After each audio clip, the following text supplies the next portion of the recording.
Assalamualaikum warahmatullahi wabarakatuh. Channel ini menceritakan alur cerita dari buku cerita silat yang ada. Karena hanya alur cerita, maka disarankan untuk membaca bukunya secara utuh. Untuk menambah semangat, saya mengharapkan dukungan pada channel ini dengan cara subscribe, like, comment, and share kepada teman-teman. Kali ini saya menceritakan alur cerita Cinta Bernoda Darah, lanjutan dari cerita Suling Emas, karangan Asmaraman Kopingho, Jilid 2. Pada masa itu, pemulihan kerajaan Sung yang dipimpin Jenderal Cao Kuan Yin yang telah dinobatkan menjadi Kaisar Sung Taichun. Daerah-daerah yang semasa kerajaan Tang telah melepaskan diri, satu persatu ditundukkan dan dimasukkan ke dalam kerajaan Sung. Namun tidak semua dapat ditundukkan karena di daerah timur laut sampai Manchuria Selatan dikuasai kerajaan Khitan. Di daerah tenggara sepanjang pantai dikuasai kerajaan Wu Yue, dan di daerah Yunan ada kerajaan Nanchao dan kerajaan kecil lainnya yang tidak mengakui kedaulatan kerajaan Sung, yang tentu saja sering terjadi bentrokan kecil. Pada suatu hari yang cerah, sebuah perahu meluncur perlahan dan tenang mengikuti aliran sungai Han yang mengalir ke timur dari daerah Shanxi, terus ke timur sampai tiba di Laut Kuning. 3 orang yang menumpang perahu masih muda-muda. Mereka adalah 3 bersaudara putra-putri Jenderal Kam Si-ek. Jenderal Kam Si-ek mengundurkan diri dan pergi ke desa Tingchun, sebuah desa di kaki gunung Qinglingshan di lembah sungai Han. Dia hidup bertani dengan anak istrinya. Putra-putri Jenderal Kam Si-ek itu adalah Kam Bu-sin, maju dalam ilmu tenaga dalam, Xian Eng mahir dalam ilmu pedang, sedangkan Lin Lin mengagumkan dalam ilmu meringankan tubuh atau ginkang. Keluarga Kam hidup tentram dan bahagia di dusun Tingchun sampai lebih dari 10 tahun lamanya. Mereka hidup sederhana sebagai petani. Akan tetapi seperti sudah menjadi sifat dunia dan segala isinya, tidak satu pun yang bersifat kekal. Alam dan isinya selalu berubah. Demikian pula kehidupan manusia. Selama manusia masih terikat oleh kehidupan, dia akan mengalami pasang surut seperti gelombang lautan. Hanya orang pandir sajalah yang tidak mau ingat akan hal ini dan menjadi mabuk serta sombong di waktu jaya, sebaiknya putus asa dan mata gelap di waktu sengsara.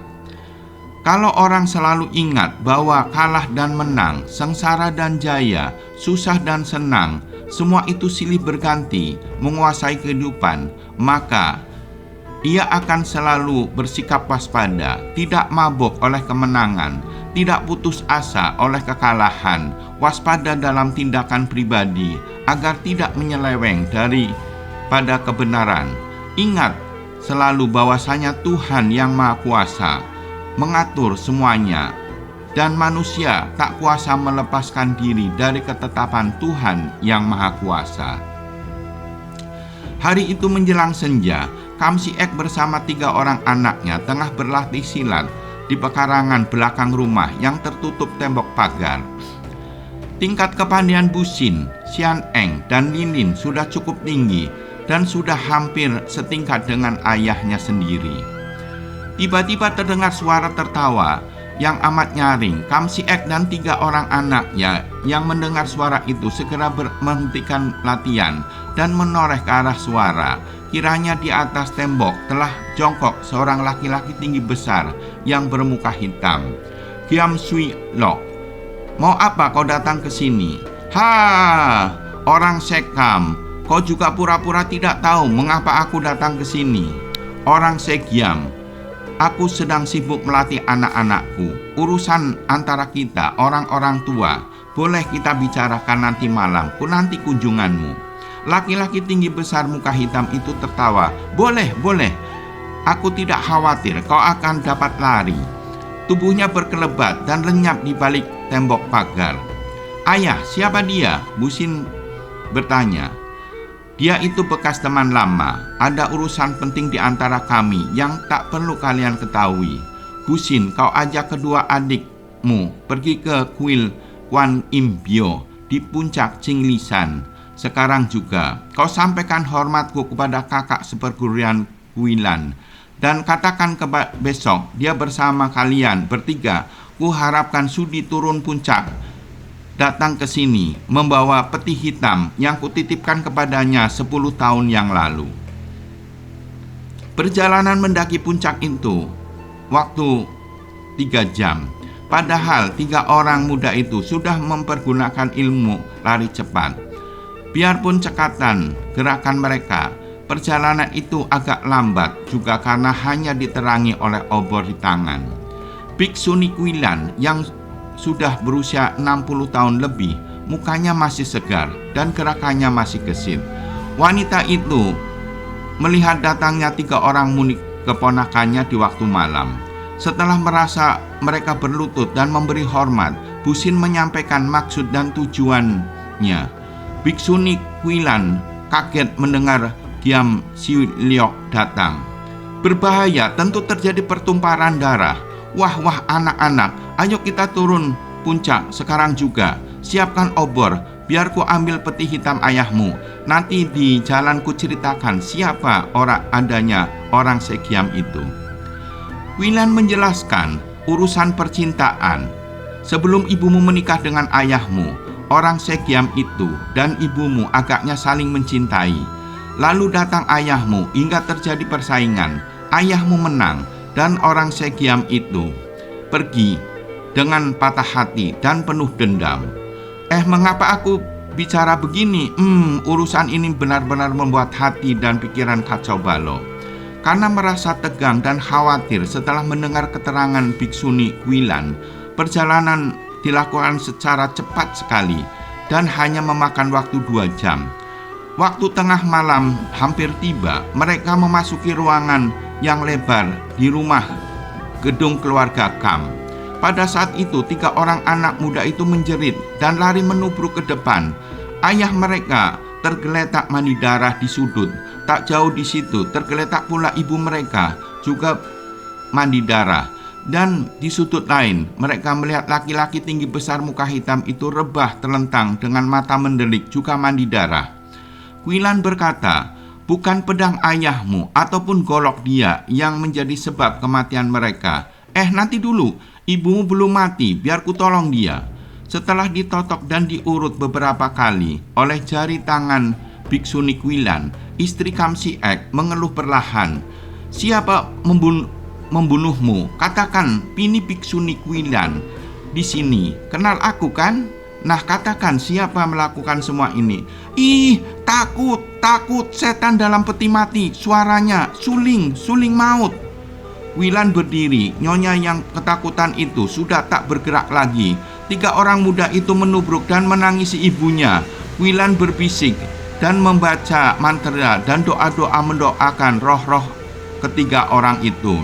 Ia tidak tahu apa yang telah terjadi, akan tetapi dapat menduga bahwa 3 orang itu menjadi korban seorang penjahat yang luar biasa sekali. Setelah selesai mengurus pemakaman, Biksuni Kuilan membuka sampul surat yang ditemukan dalam kamar Kam Siek. Sampul surat yang merupakan ditujukan kepadanya. Isi surat itu adalah yang pertama, agar anak-anaknya tidak ikut campur ataupun menendam. Kedua, agar pusaka yang ada dalam peti dibagi rata termasuk Kam Busong, dan gelang emas itu milik Busong dan menitipkan anak-anaknya. Kuilan menjelaskan siapa Busong dan sulit dicari karena ada kemungkinan dia menggunakan ibunya yaitu Lui Busong. Mereka bertiga sepakat untuk pergi mencari kakaknya Busong dan setan dalam peti yang membawa suling. Mereka tidak akan pulang sebelum dapat membalas dendam kematian ayah dan ibunya. Kuilan hanya dapat menarik napas dalam-dalam dan memberi wejangan agar selalu berhati-hati. 3 orang muda itu berjanji dan akan mentaati pesan itu. Sebelum kemudian berangkatlah 3 orang kakak beradik seperti diceritakan di depan. Berhari-hari Tiga orang muda Sekam itu melakukan perjalanan dalam perahu. Setelah tiba di kota Wuhan, biaya naik perahu yang diberikan kepada tukang perahu dirampas oleh 4 orang pengemis yang mengaku dari perkumpulan pengemis Bango Putih. Terjadilah percekcokan 3 orang muda Sekam dengan para pengemis yang berujung pada pertempuran. Akhirnya para pengemis tercebur ke sungai dan membiarkan hanyut daripada dipermainkan. Busin mengajak kedua adiknya menuju ke penginapan untuk bermalam karena hari sudah menjelang malam.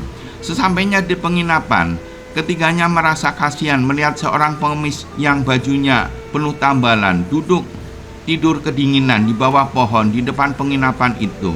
Lilin melemparkan uang perak ke pangkuan pengemis dan pengemis itu tetap tidur.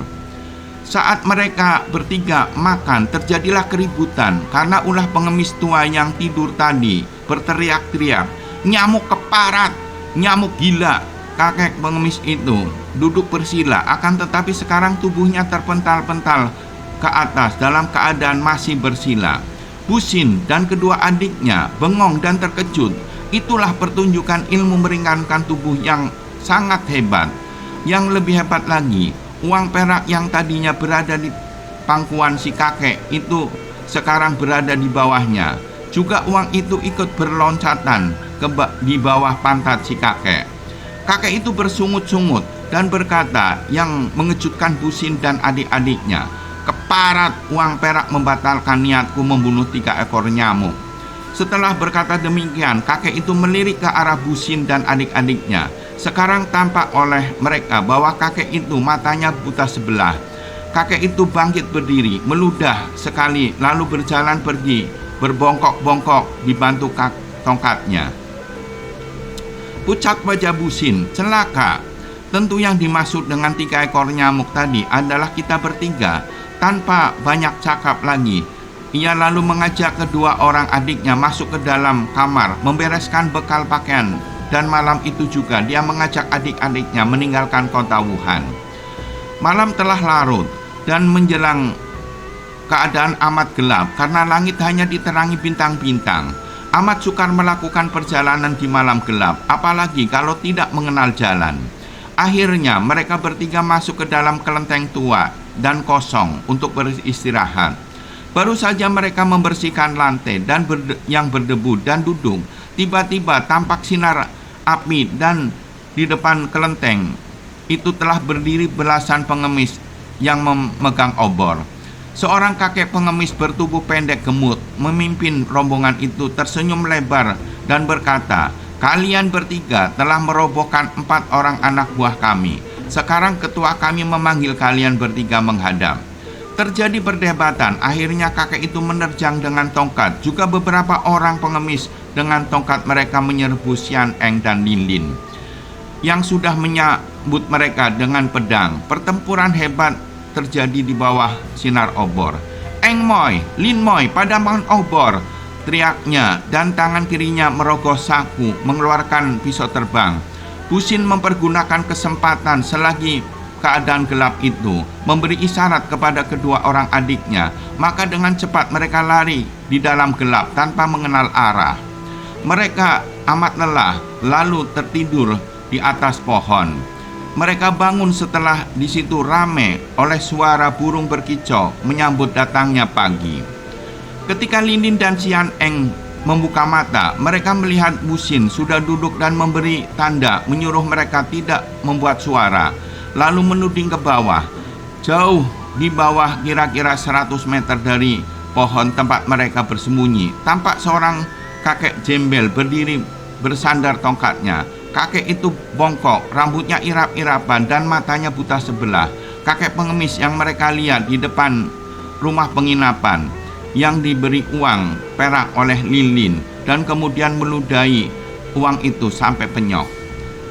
Dan di depan kakek itu berlutut puluhan orang pengemis yang menyebut kakek itu Raja Pengemis. Raja Pengemis meludahi 4 orang pengemis yang membuat keributan di tepi sungai Wuhan.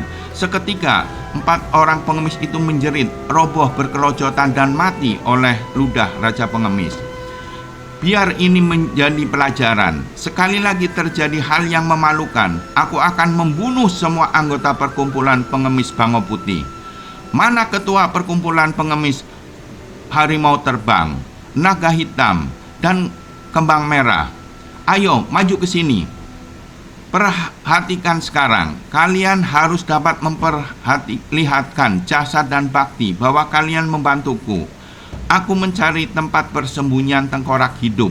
Cari sampai dapat dan kabarkan kepadaku. Kalau mungkin, selidiki di mana dia menyimpan robekan setengah bagian kitab kecil.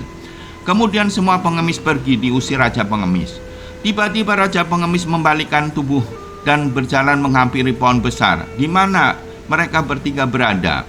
Kakek itu sama sekali tidak mendongak, akan tetapi sambil terkekeh-kekeh dia berkata, "Nyawa 3 orang muda pernah kuhargai seperak. Akan tetapi sekarang tiada harganya sama sekali." Tiba-tiba tangannya mendorong dan krak! Batang pohon itu remuk dan tumbanglah pohon yang besar tadi. Pada saat itu terdengar suara suling nyaring melengking bergema di seluruh hutan. Makin lama makin dekat. Busin dan kedua orang adiknya tak kuasa mendengar lebih lama lagi. Jantung mereka berguncang dan tubuh mereka menggigil. Raja Pengemis terkejut, lalu dengan ilmu meringankan tubuh secepatnya dia pergi tanpa mempedulikan Busin bertiga. Terdengar suara yang amat berwibawa. Raja Pengemis Mata Satu bersama Tengkorak Hidup dan Dewi Rambut Harum secara pengecut menyerang Bukek Xiansu, perampas kitab dan alat musik Kim. Biarpun Bukek Xiansu tidak peduli dan mengampuni kalian, namun aku tidak bisa membiarkan begitu saja. Berikan kitab dan nyawamu. Dia bersuling. Busin teringat akan musuh besar pembunuh ayah ibunya. Mereka mau mengejar namun ditahan Lindin karena sebaiknya kita segera pergi dari tempat ini. Dan jika memang musuh kita kelak pasti akan bertemu kembali. Bersambung ke jilid 3.